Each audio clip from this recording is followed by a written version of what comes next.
चरण के शब्दों में उदात्तता है, कर्कशता है और कटु वर्णों का प्रयोग हुआ है। वैसे ही द्वितीय चरण में भी तत्समनिष्ठ पद मैत्री युक्त शब्दों का प्रयोग हुआ है, मगर चूंकि हारी हुई सेना भी लौट रही है, रावण की सेना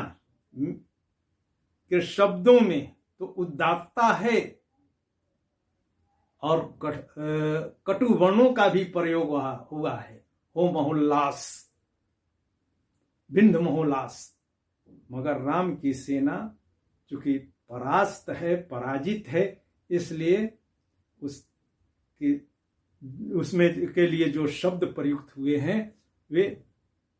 शिखर से उतर करके समतल धरातल पर जो है प्रवाहित हो रहे हैं। वैसे ही जो है इस तृतीय चरण में भी शब्द जो टनक पैदा करते थे, एक जो है युद्ध ध्वनि पैदा करते थे,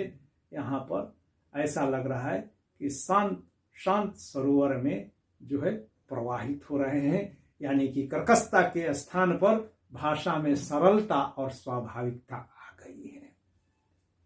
और तत्समनिष्ठ शब्दों का इसमें भी प्रयोग हुआ है।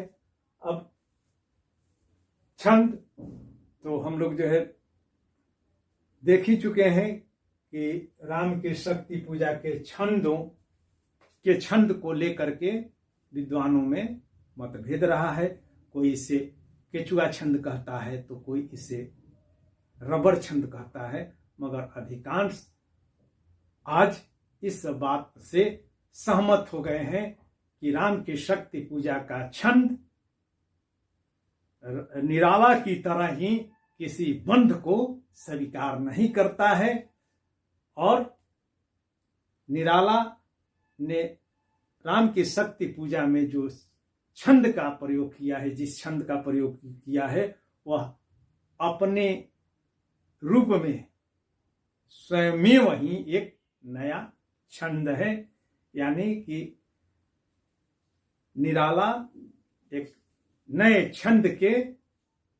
प्रवर्तक भी हैं और उस छंद का नाम है शक्ति पूजा छंद। और अब इसमें अलंकार तो यहां पर देख रहे हैं कि नाम गिनाया गया है, सुग्रीव, विभीषण, जामवान, नल, नील, तो इसको जो है